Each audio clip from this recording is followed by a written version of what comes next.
Okay. So, hey everyone. I am sitting here with Candace Barley, and I want to introduce her to you because she's such an important part of my life, of how I got to where I'm sitting in this medical office, Dr. Robert Whitfield's office right now. Okay, so this is Candace, and she is on Instagram under, I never knew what it meant before, Listico Life? Listico Life, yes. It's so I went to Italy by myself last year, which was a big deal because when I was sick with my breast implants, I couldn't even get out of bed. Yep. So to be able to travel somewhere I'd always wanted to go, and to go by myself. And holistico means holistic. Okay, it's happening. That's right. Holistic. So it's just about holistic life, and I would say epic health, epic life, because when you don't have your health, it's very hard to have a great life. And while I was there, I started this channel, my Instagram channel, to talk about my experience with breast implant illness, explant surgery, with fat transfer, a product that I've been using that helped me so much. Oh my gosh, yes.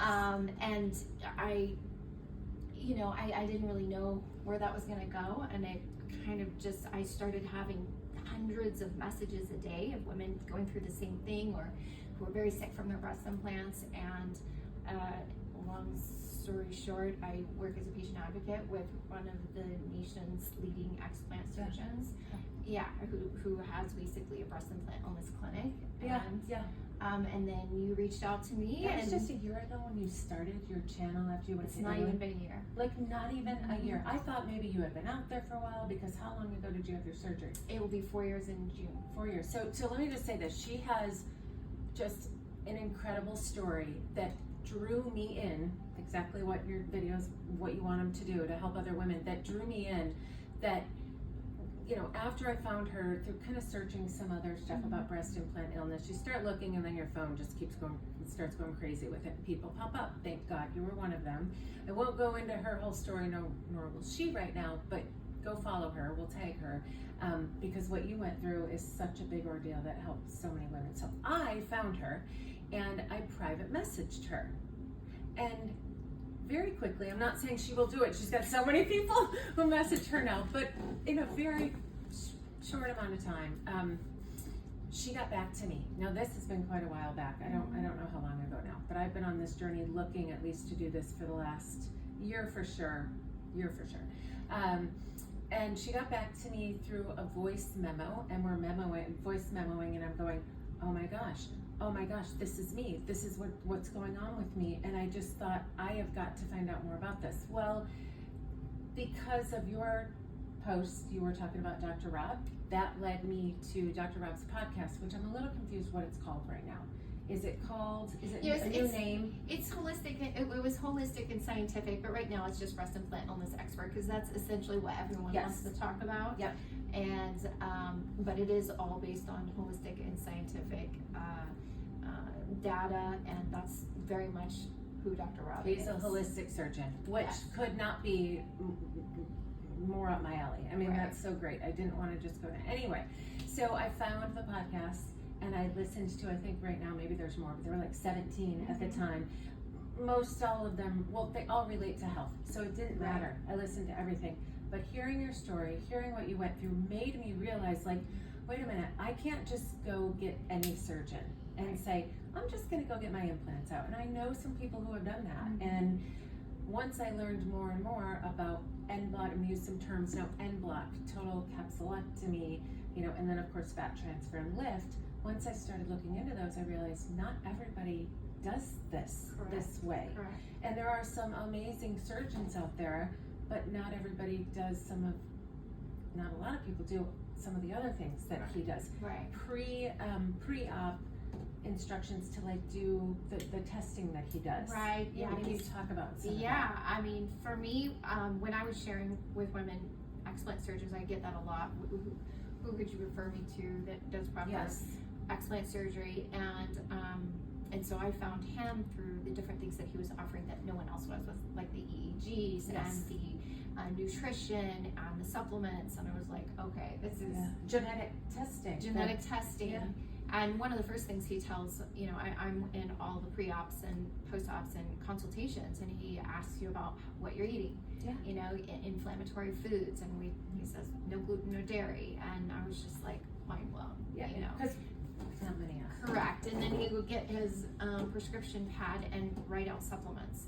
And these aren't just any supplements; these are based on genetic immune pathways that he finds most often do not function optimally in women with breast implant illness. Like not methylating. Methylating, okay. vitamin D, glutathione, which has to do with, you know, how well your liver is able to handle toxins. Yes. Yep.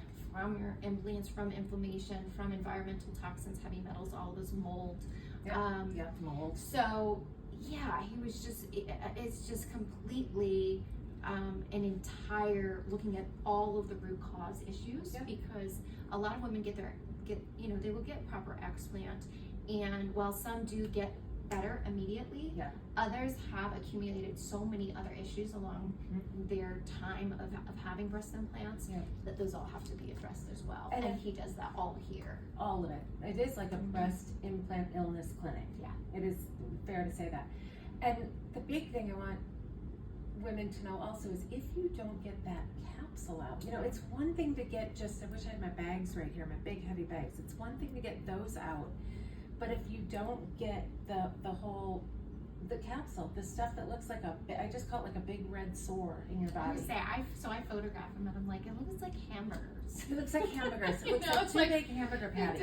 It does, and it's just your body's response to a foreign object, and it's trying to protect you, just like if you were to have a splinter, it would do the same thing.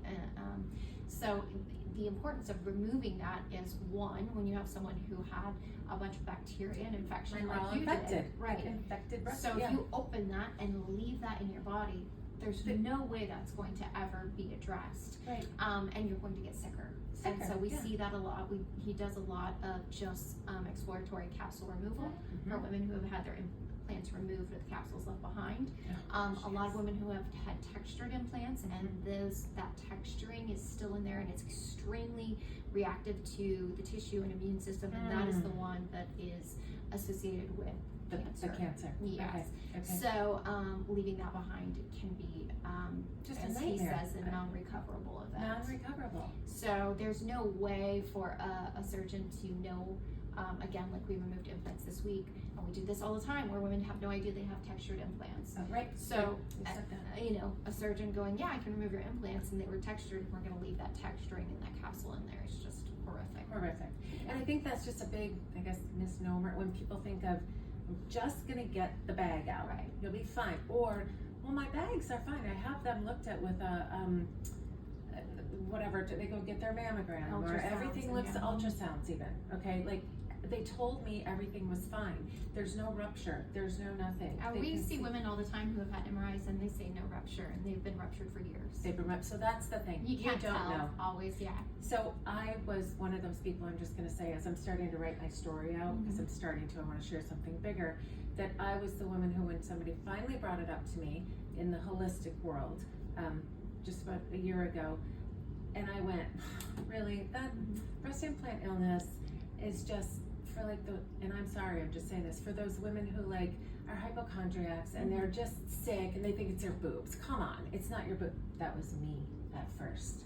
Like, I'm sorry for I never said it to a woman who acted that way, but it was me just because it was, what do we call that? The cognitive dissonance. Yeah. We just don't want to believe that's going on Yeah. inside. Well, I mean, I was sick for so long until I was eventually bedridden, and it never even occurred to me that was my breast implants. And I was thinking this morning about how much money I spent. At doctors. I went in for chest pains to a cardiologist and a pulmonologist, and then I went to a gastroenterologist, and then what else? Endocrinologist and ologist. Yeah. Everybody. And spending money on prescription drugs, because I was not down the road of all the holistic stuff until a little bit later. And then it opened my eyes, my son's autoimmune stuff that he had going on, and it opened my eyes. And now let me just say, okay, so kind of full circle, that's how we met, following your stuff. I do want to put this in here. She was constantly talking about a product called ASEA and Renew 28, and I started taking that immediately. We're like, how do I get it? What do I do? It's just an affiliate thing. I went and signed up so I could get a better deal, and it's a liquid redox signaling. It's just bioidentical redox signaling molecules, which is what your body makes already. It's just a depleted amount as you get older. Okay. It has to do with your body's healing response, which is always like why a 5-year-old heals better than an 88-year-old is the difference in their redox signaling molecules, which is created by the mitochondria, which has everything to do with cell function. I need to be able to get that elevator speech. So Yeah, people well, ask me it's about just, it. yeah, But yes, you've talked about it a lot. it was truly amazing and remarkable for me. And then so then I was sharing with other women, and they were having all of the same, you know, then you're like, maybe it was just me. Right. And then I'm having women write me back going, oh my gosh, I'm getting sensation back in my breasts that I haven't had in years, and they're fluffing, and the blood flow's returning, and my adhesions are softening, and my scars are healing, and just things that were just so amazing. And it's why I began sharing, because I had been looking for something to work desperately for the 2.5 years, which eventually led me to fat transfer, and then I had that you need to go look at her story thing happen, and that's how I discovered this stuff. Yeah. So it's had all those, you know, nothing's for nothing. Had those things not happened, I would have never been sharing. Exactly. So, you're here for a reason, and I would never be here. You would never be here. Yeah. And the Renew is the gel, and I've been putting that all over Wonderful. after surgery. And you're healing amazing and looking amazing, and I took the ASEA after my subsequent fat transfer and was like walking on the beach the same day, which was completely different than my drink it, and many of our patients come in with their little travel pouches and everything, because they just are, once you start feeling the difference from taking it, they stay on it. And this is not a whole thing. I mean, it is, ASEA is great and all that, but it's not a wholesale. No, it's just so all a part of the all the different things, you know, it's taking the supplements and it's well. Like afterwards, I'm gonna detox with Krista, the PA, and I'm gonna be on a whole protocol probably for about, I thought she said like at least 6 months. Like 4 to 6 months. 4 to 6 months, where it's supplements. It's not a bunch of prescription drugs. I'm doing supplements to keep the healing going. Correct. To remove any of the environmental toxins or potential mold exposures and other things that your body became susceptible to because it was dealing with that infection. Okay. And your immune system is essentially, you know, suppressed during that time. Yeah. So. Your immune system is suppressed. That's such a big deal. So all these other things that were going on, and the brain fog is real. Can you just tell them also that the brain fog, when you had it beforehand? Extremely, it's neural inflammation. Everything comes down to inflammation. And the biggest thing, I mean, I think all of us don't want to rapidly age, and aging is all about inflammation. And breast implants are a huge driver of inflammation.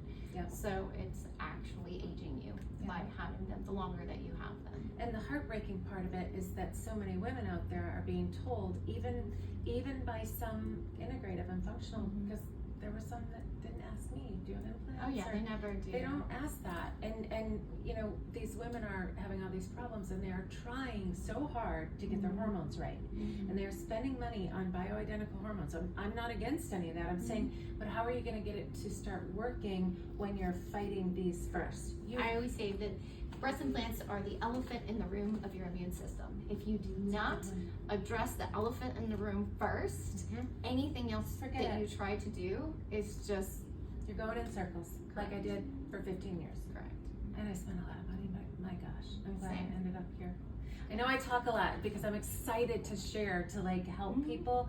Is there anything else you actually wanted to say, or did that's wonderful. No, I just, I'm so happy that you're feeling so amazing, and we do see this with, we see rapid recoveries with women who are either having an allergic reaction essentially to the silicone, to the implants, or who have infections. So, you know, you could have had all of those things going on, but we most definitely know that you had the infections. And good point also is like, some people will say, like me, I used to say, well, I have saline implants, I'm safe. I said that for years. Mine are saline, I'm safe. It's the silicone is the shell. The plasticized shell. Yes. So if you've watched this, if you have any questions at all, I want to help whoever I can. Follow Candace's page. She'll be tagged on here, and Dr. Rob as well. I'll tag him. It's Breast Implant Illness expert. He is one of my favorite people now, and so are you. He's just so kind and bedside manner and brilliant at the same time. And a lot of times you don't get all of that in one. You know. So he's amazing. The whole team is amazing. Okay, thanks.